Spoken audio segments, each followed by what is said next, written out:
Good morning, everyone. Welcome back to part two of Mentality. We have again with us Ben Ali from Ben's Chili Bowl here to finish talking about his book. And let's just get right back into it. Oh, and my name is Ebony Taylor Swift. My first question for you is how can men show up more and create safe spaces for one another? Well, when you say show up more, you mean for each other. If you mean show up more for each other, the Yeah. first thing is how do you create a safe space, right? And you have to use some intentionality to do that. So if you said, hey fellas, want to you invite some of your buddies over or a particular group, I'd like to, meet at the coffee shop, meet at that basement, wherever it is. But why are we meeting? It's not just a social meeting. So I'd like to meet to discuss. I'd like to meet, with some intentionality to it. Hey man, I'd like to just get together with the guys, do a check-in, a mental health check-in with everybody, see if how everybody's doing. It doesn't have to be over the top formal, but just some intentionality to the discussion, so people know why we're here. We're not here to, just to kick it. We're here to discuss some things, and then the other thing is to make sure that you have that ground rule set up of whatever we say in this room stays in this room, or in this group stays in this group. I think those are the main two things: is just bringing the intentionality of the subject matter to the gathering, and the ground rule. Then you're gonna have a good discussion. You have a good discussion. Once somebody opens up, somebody else is gonna follow. It's gonna be good. You may want to have a couple of basic questions that you want to ask. Just kind of open ended questions. How's about certain subjects. Everybody doing okay in their workspace or in their finances? How about it? How about in your personal relationships or with your family? Just some general spaces just to just get the conversation going. How about your physical health and well being? Everybody had their checkup. Everybody had their prostate exam, or who been to the dentist. Everybody been to the dentist in the last year. Just some general questions to spur the conversation, depending on the group of guys. Very true. And me, I feel like, showing up for people is my love language, like checking in on people, making sure they're doing okay. You never know what a person is going through. So I think it's very important for men But to girl, but show but up girl, more. the women are a lot better at it than the men. Yeah. The women are a I lot know. better. That's part of your culture. That's part of the women's culture. It's not really part of the men's culture. So it takes that one guy, that leadership of somebody to bring that to the table, and the other guys are happy they do. The other guys gonna be happy they do, but everybody's not doing that. I think I think for us men, where we got stuck at for our camaraderie and our unionhood and brotherhood in men is where we got stuck at is just a basketball court, a barber shop, or say just the gym. And for us men, we that is a sacred place for us to go. But I feel as though that is a place where we have just completely permanently planted ourselves for that brotherhood. And for myself, now that I'm finding myself being more adventurous, going out to the woods, going fishing, and fishing is another place for brotherhood. But going fishing, going even just going to therapy, or finding myself maybe going to like community events where they're also having like a talking group and such things like that. That's where I'm starting to also find different types of brotherhood. I think for men now, we need to start expanding our horizons just from the simple basic stuff that we're used to gathering in. You know what I'm saying? Yeah, yeah. Those are all good ideas, but the fundamentals about it, have to do with trust, Yeah. right? If you feel people are judging you, people are going to talk about you. You're trying to be seen in a certain way or positioned in a certain way. You're not going to make yourself vulnerable, right? Yeah. You're not going to really share. So it takes a certain level of maturity, but it starts with some trust. And if you are a lot, I find that a lot of people are not really, trusting of other brothers to do it. So, and that's why I say it doesn't have to be everybody. You have to kind of select that group. So that's what I'm saying. That intentionality of, kind of picking core people who you do trust. I think it kind of starts there, just with a group. It really can't be everybody, or if you have a critical mass. Let's say there, we have three or four of us that are we know are mature guys who are going to bring something to the table. Yeah, then you can invite some other people in and raise their level up of trusting and of communicating and whatever. And it really, again, it's just, I think it's that leadership and that intentionality of, hey guys, wanted to bring us here today together to, we kick it, we have a good time, we play the ball, we do the fishing, whatever we do. But today today I just want to take a minute and check in, talk about real man issues. It can be man talk. We're having some real man talk here, and you can set it in a masculine and manly way to say, we sometimes we need to get away from the women and the kids and everybody, and have some man talk, right? Real talk. Brothers losing their lives, brothers getting killed out here, brothers committing suicide, brothers dying from overdose. Now, let's talk. It's real. Absolutely. And on our series, we promote men's mental health awareness, and we also promote Men's Mental Health Awareness Month. Happy belated Men's Mental Health Awareness Month, and happy belated Father's Day as well. My next question for you is, what life lessons have your children taught you about fatherhood and man? Fatherhood and what? Fatherhood and man. Well, it's funny I have a boy and a girl, so it's different. So it's different, right? So my daughter will constantly I have a great relationship with my daughter. We're father daughter, but we're also friends, and we have fun together. But she'll talk to me about being a girl dad, what it means to be a girl dad. You gotta be a good girl dad. So I can't just brush her off with, I can't brush off the girlishness. I gotta. She's like, appreciate when I come to you, daddy, and I say, I got these new nails. I need you to be excited for me. I need you to be a good girl and be excited. I'd normally say, yeah, whatever. I don't care about no nails. But no. She set me up ahead of time. I need you to be excited for me, Dad. I said, okay, let me see the nails. Oh, wow, look at those nails. Look how beautiful that. Man, let me see that design. So she trains me. She trains me just like your wife will train you how to treat them, right? She trains me what her expectations are. And so it's kind of, so we have a great time together. My son boys are very non-communicative, and they don't say two words. They playing the video games or doing what they're doing. They look at you like, why are you speaking in full sentences?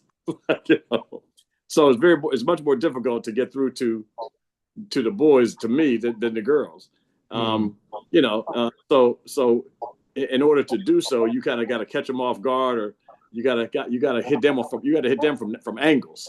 You can't come straight on at them with conversations. They look at you like, what I'm in school or something. I've been interviewed, But if you hit them from the side, a little bit and kind of come around them, you got to strategize with them. Start talking about something they're interested in, or the dog or the video game or something, and ease your way into it. You go a lot longer with them. But what they taught? So what do they taught? So that's one thing they've taught me is how to approach them. Because the results you get are going to it's just like being in business. Your customers tell you what they like or if they don't like. You can put a new product out there and you can love it. You can think it's the best thing since sliced bread. Customers ain't ordering it. That ain't the one, right? So you learn by trial and error with these kids, and you can tell by how engaged they are with you whether the tactic is working, right? Whether they want to be around you, don't want to be around you, whether your approach is working or not. So they teach you, you'll figure it out the hard way with the kids. Do you feel that like the communication between men and women are like different? Like we communicate differently from each other? Well, absolutely. In general, I would say that, but also there are men who speak differently, to each other. There are men who are kind of on different wavelengths, different channels. But I think definitely, as if you were to make a generalization, I'd say that yes, women definitely are, communicate differently than men or think differently from men, and there's nothing wrong with that. It's just like different cultures or anything else. I mean, that's how I think it's natural. I don't think it's a bad thing in any way. So you just have to figure out how to bridge that divide, right? Sometimes I'm talking to a person who speaks Spanish and my Spanish ain't that good. I gotta go to Google Translate. Wait a minute, what do you say? What you say? What are you talking about there? Sometimes with my wife, I gotta go back and think about it. Maybe ask somebody else. What you think she meant by what she said? Now I have no idea what she's talking about. You know, there was a time where I was dating my wife. I'm a Leo. I'm attracted to certain types of signs, right? If you look at the pattern of your life, you done dated 4 Virgos or 5 Leos or whatever, you see some patterns. And so my wife is a Capricorn, very different. I don't think I've ever dated a Capricorn. And so when we were first dating, I said, I don't understand what this woman is how she's wired. And I bought this big old book on horoscopes and zodiac signs, and it had a page called Leo Man, Capricorn Woman. And in them 2 long pages, I understood my wife better than dating for 3-4 months. I said, "Oh, okay. Now I got the code." So sometimes you got to figure out people's code. It's what I've learned, like you said, bridging the gap. What I've learned now, and that question is a very good question because we do as men speak very differently than women, and I've noticed women, they are logical creatures. They can be logical creatures, but they tend to use more of their language and speaking style in an emotional sense. And what I've learned from that is what I've taken from that is actually a person emotions is valid. And me being as a man, yes, my emotions is valid, but the fact of reality may not be valid. And for men, I think that's where we also have to learn that communication style for women. We have to start understanding like what their emotions are saying and how they are feeling. And how they are feeling may not be exactly the reality of what's exactly happening or the intention that is happening. Am I Well, making sense? as human beings, my book tells you we create our own reality. There is no Yeah. such thing as reality. We create our own reality with our thoughts and how we process those thoughts, right? How we process those thoughts into emotions, into feelings, right? What from what lens are we speaking, right? So yeah, so I don't so I often get into problems with people talking about with women in particular or certain people talking about this because I'll say like my daughter. I'll say my daughter says, Dad, I have anxiety sometimes. And I say I don't really buy into that thing that like she talks about anxiety like it's the flu, Yeah. like it's cancer. No, I don't believe you have something that's called anxiety. I believe that your thoughts cause your anxiety, Mm. right? So for instance, let's say something happens, there's an emergency, you missed your class, you missed your bus, there's something, and your thoughts start spiraling into, oh my God, I missed my bus. If I miss my bus, I'm going to miss work. If I miss work, I'm not going to be able to pay my bills. If I can't pay my bills, we're going to get thrown out of the apartment. You can go down your brain can take you down a rabbit hole very easily. And next thing you know, yes, now you're manifesting physical anxiety with shortness of breath or some form of physical anxiety. It was not planted in you. Your brain and your thoughts took you there, Conjure that up. right? You become your So thought. so so so I say you are in control. I say you are in control of your thoughts, you're in control of your emotions, you're in control of it with your perspective, your thought process. And it's going to manifest in your outcomes. It's going to manifest physically, right? But I try to preach that you are in control for the most part. I mean, things do happen. Yes, real things happen. Somebody, your wife, your father, somebody could get killed in a car crash. But still, you're processing, and you're going to have you may have an immediate reaction, right? You may get very emotional first or whatever, right? But still, it's a thought pattern that's going to follow with that. So you have an immediate reaction, but perhaps you don't control immediately. But then you're going to go and say, you know what, Dad had a great life, and he went quickly, or you're going to go, it's the end of the world, and I'm going to be in a depression for the rest of my life, and maybe I'll kill myself. That's up to you. How you process. It's your thought pattern. It's how, and it comes from, you've developed it over many, many years, right? It's not, and so you feel like it's real, and you feel like you can't control it. But this book is about taking charge of your thoughts and your life in a very intentional way. I choose to live positively. I choose to make decisions that are in my best interest and my best health and my best finance for my family. I choose that. I'm setting the bar for what I want to be, and I'm working towards being my best version of myself, et cetera. I could very easily say, let me go to the left and I don't care about anything. I don't care about anybody. I'm gonna live foul and life. But it's your thought process, right? You become your thoughts. We all are, and it's just a matter of now. How did you get there, and how do you reprogram from some of those negative experiences you've had in your life? How do you reprogram into what you want it to be? Yeah. Not what it has been, but what you want it to be, and you can work towards becoming that. You can be a very negative person today or a very unsuccessful person, whatever, and you can say, by changing my thinking, I will change my life. Maybe a process to get there, but I'm ultimately in control of that. In today's world, how important is building community, and how can men and women better understand each other?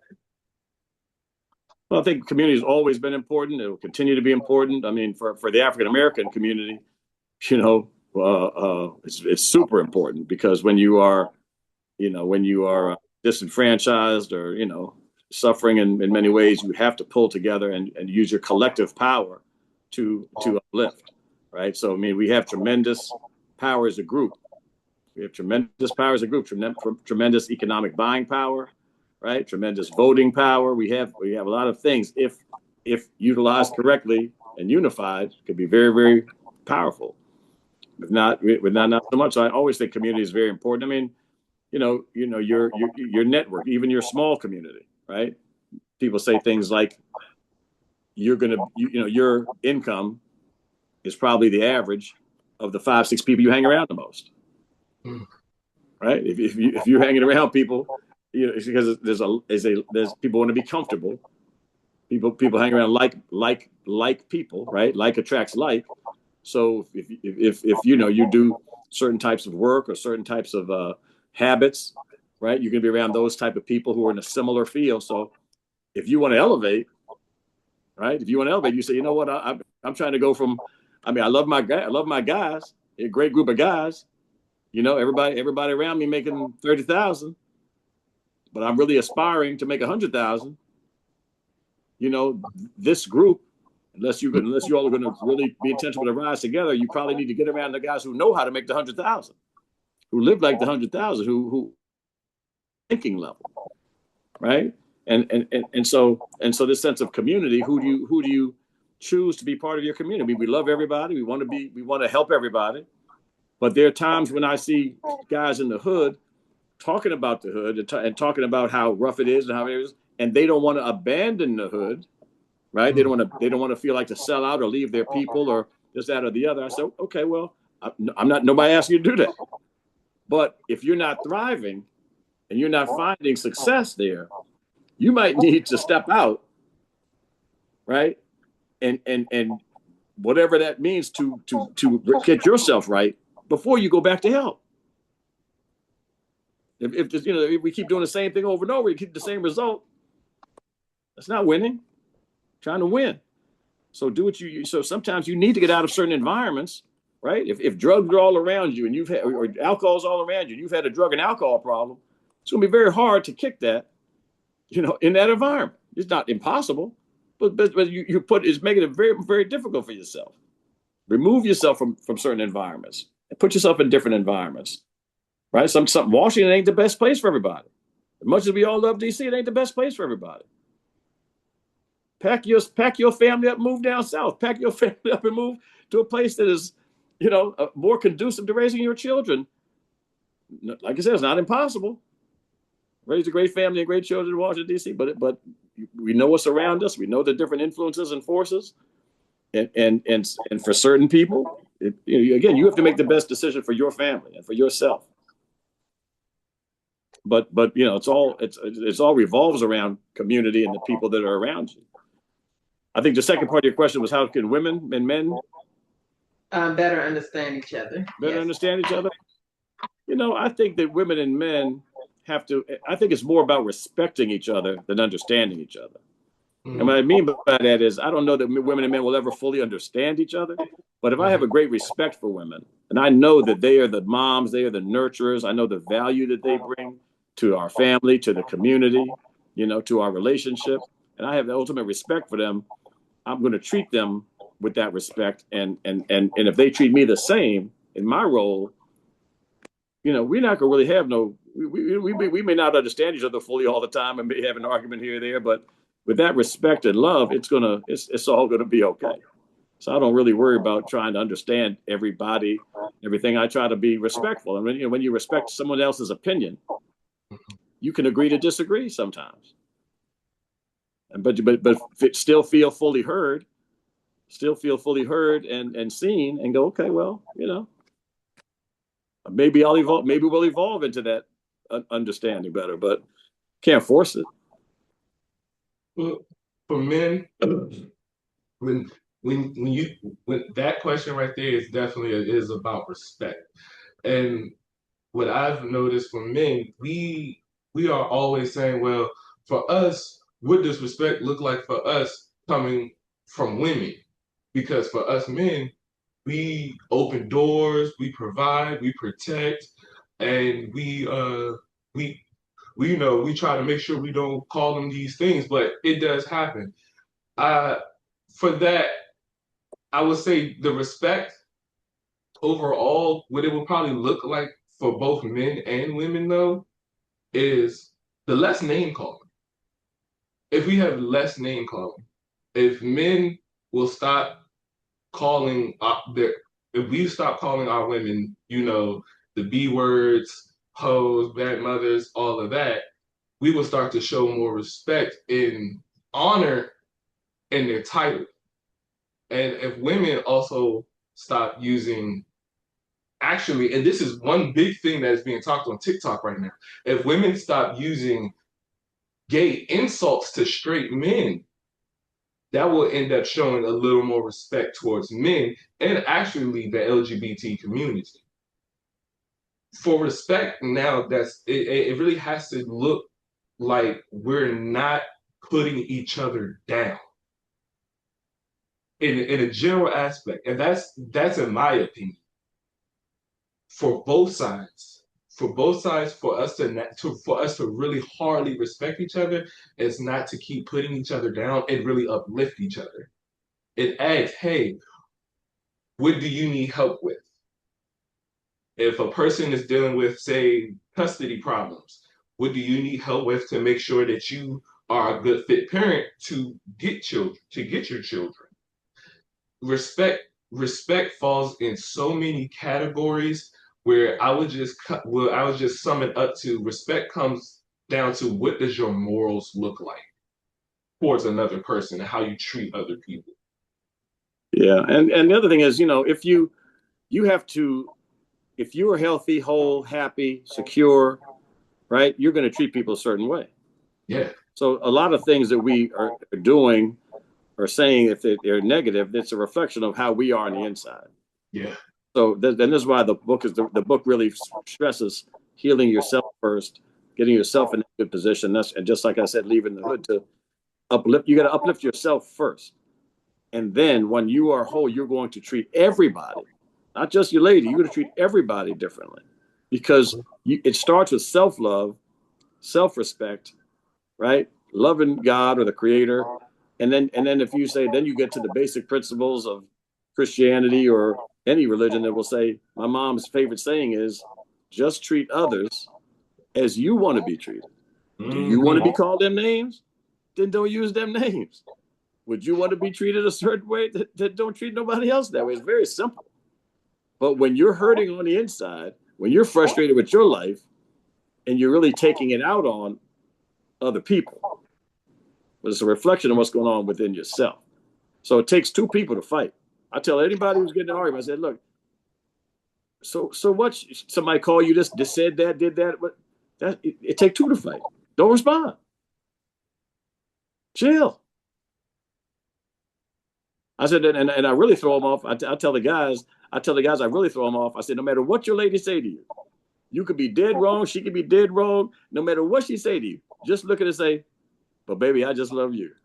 Man, what'd she say to you? No, baby, I just love you and my family. I said, Right. just say that 100 times. I said, ain't no argument. Ain't gonna be no argument. It's not. Take It's two to not. fight. One person can't fight alone. Just make a lot of noise and look silly. Really, that's a And big not point. only that, but I say that most of the issues that we really are fussing and fighting about as human beings are very small issues. Most of the things we fight about, who put the trash out, who didn't take whatever the heck you left for sipping the orange juice in the refrigerator. I mean, we Yeah. argue about stuff that is so small and so silly when you think about it. That's why I say it's really just the frustration of life, of work and stress and bills and family and kids screaming and whatever. It's really just a stress that you're just venting. Mm. The issue, the issues are, you know, there aren't that many real issues that we really fighting about. So I try to keep everything in perspective. And if you're trying to maintain your peace, you're not fighting about silly stuff. I'm like, it's not worth my time.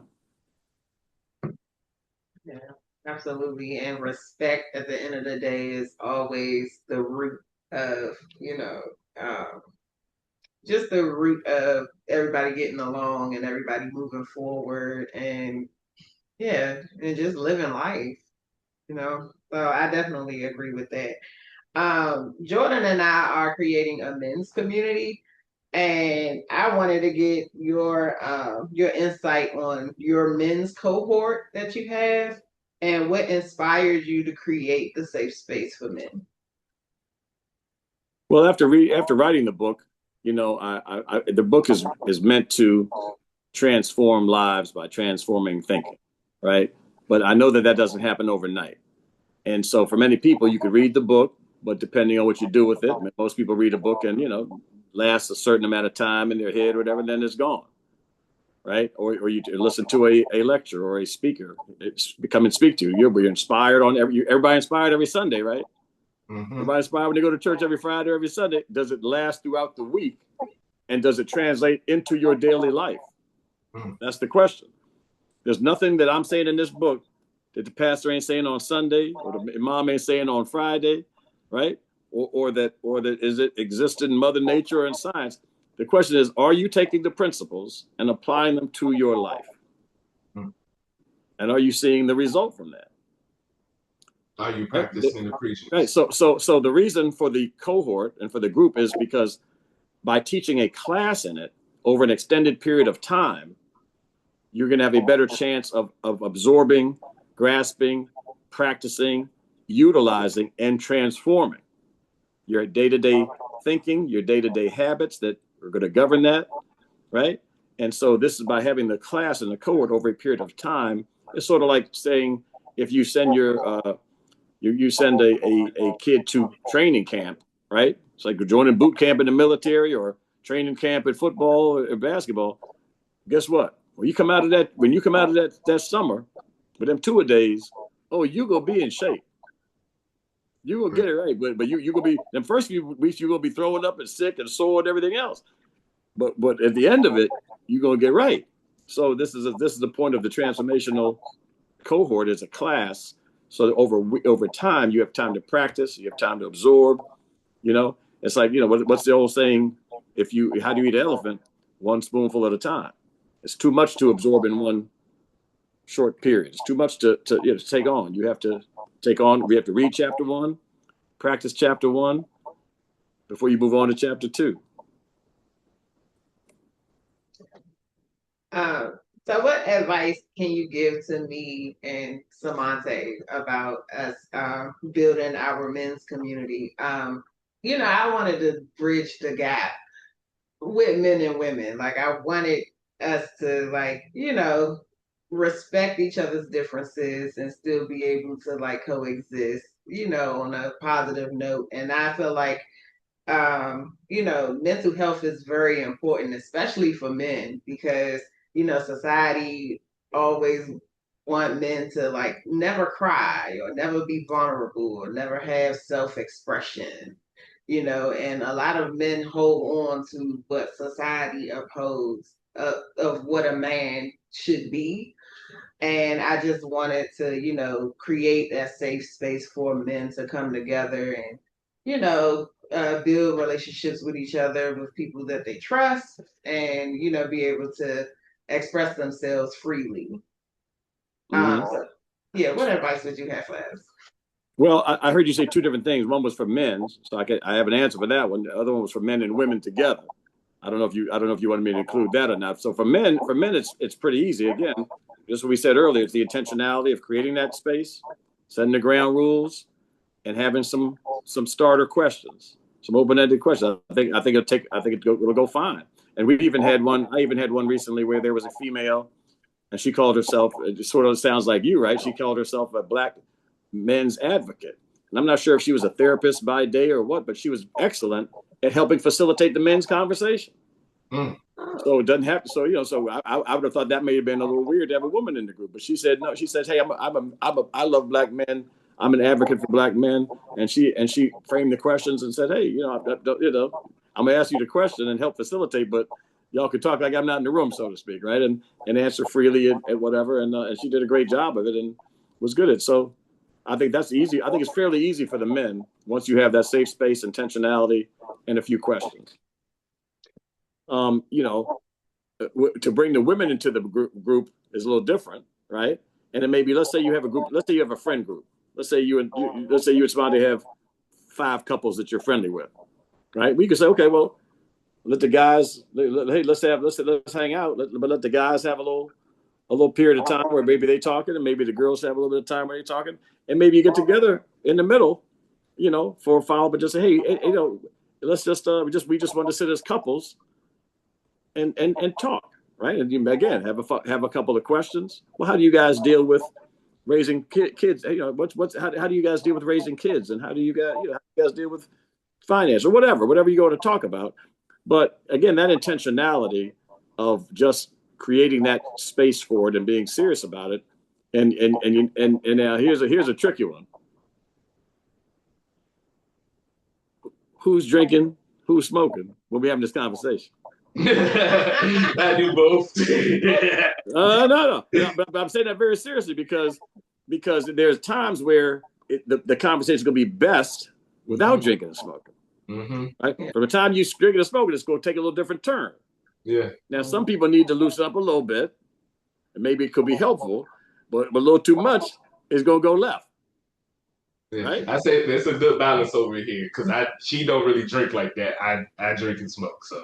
No, but hear what I'm saying. We hear what I'm saying with a group. I mean, it's like even a business. I mean, sometimes we have a social club and we have meetings, and we have meetings, and all of a sudden you see people started going. Wait a minute, they just had second drink, third drink. Then all of a sudden the meeting, a little out of control.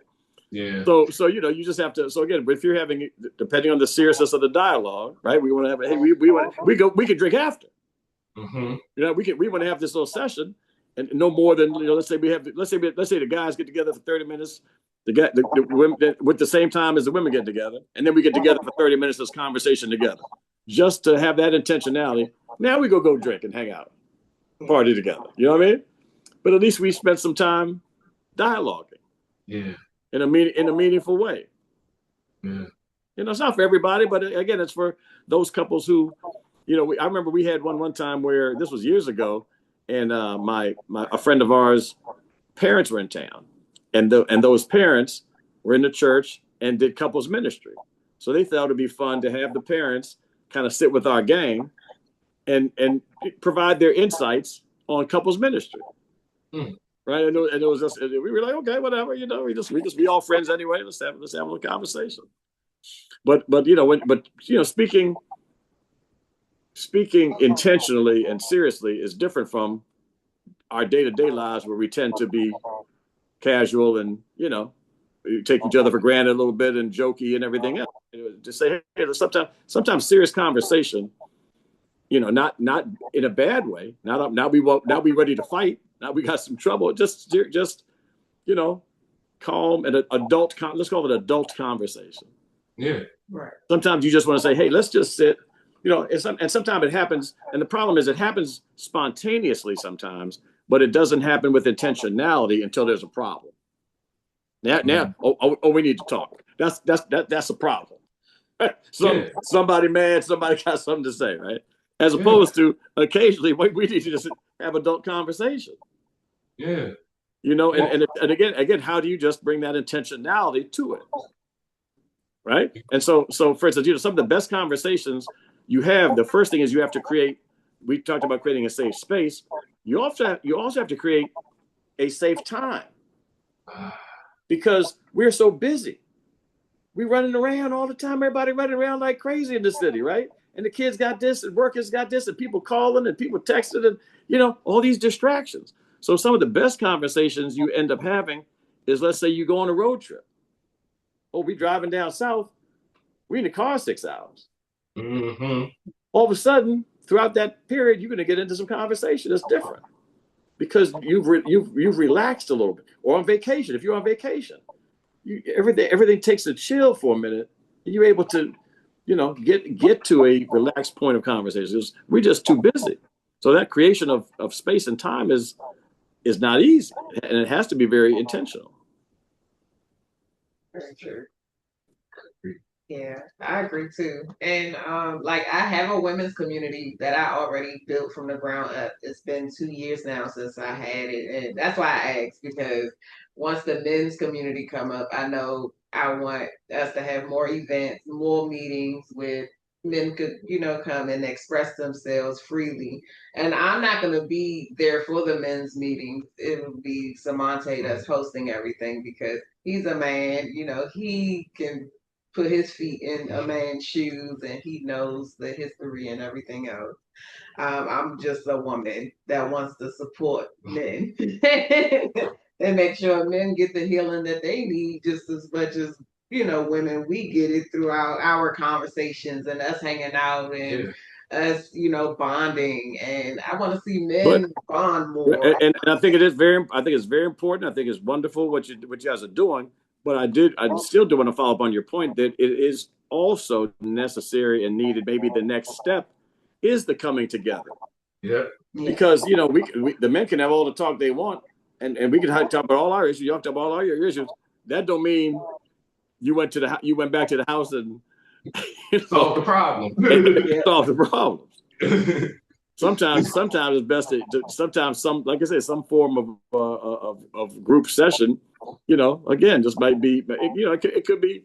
Like I said, we just sitting there with a glass of wine or something, but just having some real talk. But that intentionality of just saying, it's almost like saying, I've never been to group couples counseling or church counseling, anything like that. I've never been to anything like that, so I can't really speak from experience.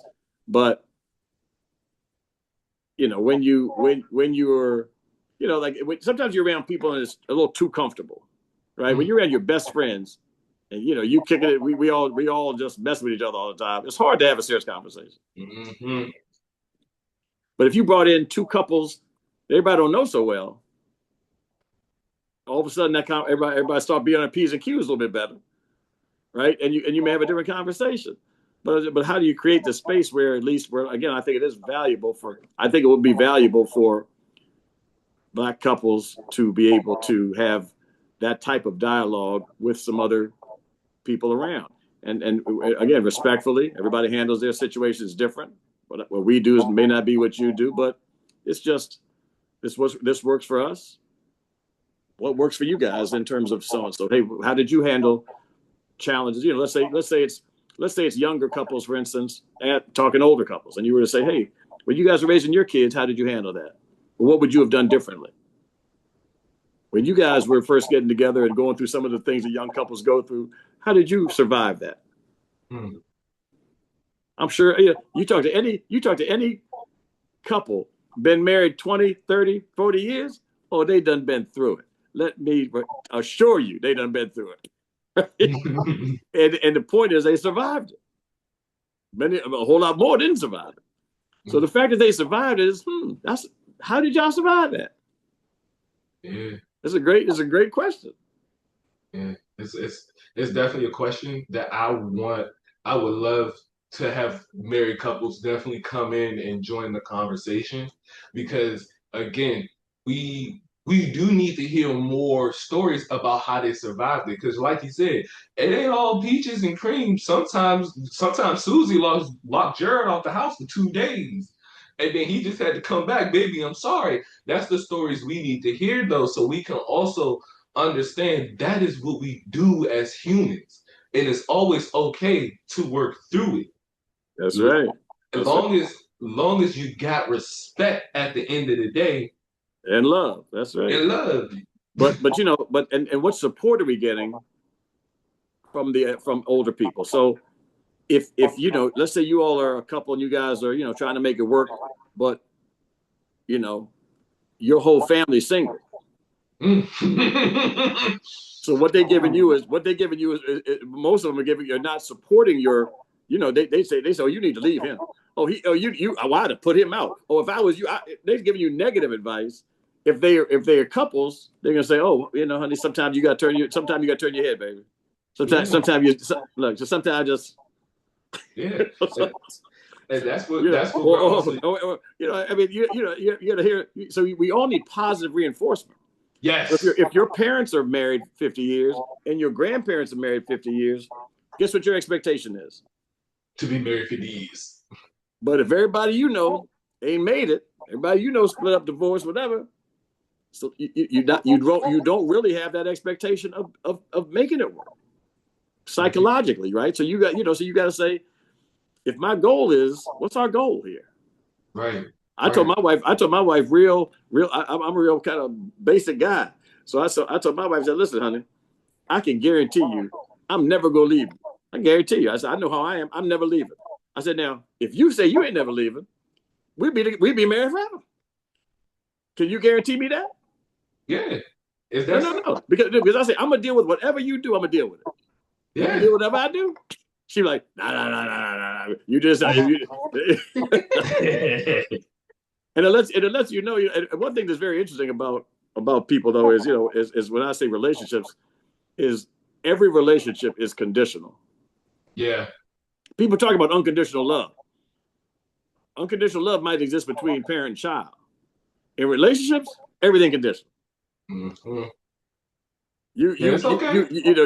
You don't have no job for 5 years. You dead broke and taken. Gotta go. I love you. Gotta go. You know.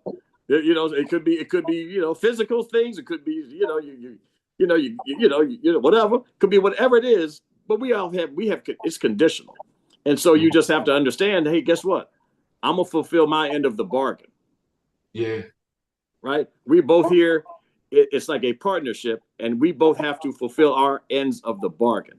My expectation, you know, and this should be discussed before we get married or before we get together. What if we don't have a dialogue to say, what is my expectation of you?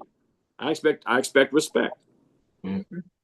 If you say you love me, I expect you to show that love, and I expect you to show it in these types of ways. What's your love language? If you don't understand how I like to be loved, and I'm not feeling that love. So just certain things. What's the expectation? If you set the expectation, if you say, you get together and say, well, it doesn't have to be fair, doesn't have to be equal, just has to be, you both have to be happy with it, right? So if you say, I expect you to cook 5 days a week, and she say, well, nigga, I expect you to cook 5 days a week. We might have to discuss that. Yeah, right? It's got to be some right? Maybe we meet in the middle. But I'm just saying, what are the expectations so that now it's like, fulfill your end of the bargain. All I'm asking you to fulfill your end of the bargain because I'm fulfilling mine. Yeah. So do you feel like marriages come with conditions, or is it unconditional? Absolutely. Yeah. When you got up and said them wedding vows, they had some conditions, didn't they? For better or for worse, that's a condition. Right. Right. I'm just saying, it's definitely does. And it's fine. It should. They should have conditions. It should. A marriage is more of a again, a partnership, a business partnership. We are in the business of being married. Yep. Mm-hmm. We're in the business of handling these finances together. We're in the business of raising these children together. We're in the business of supporting each other. through thick and thin. Your job goes down, my job goes down. I got your back sometimes, you got my back sometimes. I wash, you dry. You know, Yup. I take care of the cars, you take care of whatever. We have a partnership, Yup. and it's different for every couple. Yup. But it has to. But you both want to be satisfied with that partnership. And like you said, it everything we talked about wraps up into exactly what we are talking about on this right here. Men, we have to start finding our mentors. When we start finding our mentors, because like you said, Ben, if we don't have those family members that's been married 50 years, or we don't have those family members that went to college and been billionaires, we don't have those examples in front of our face.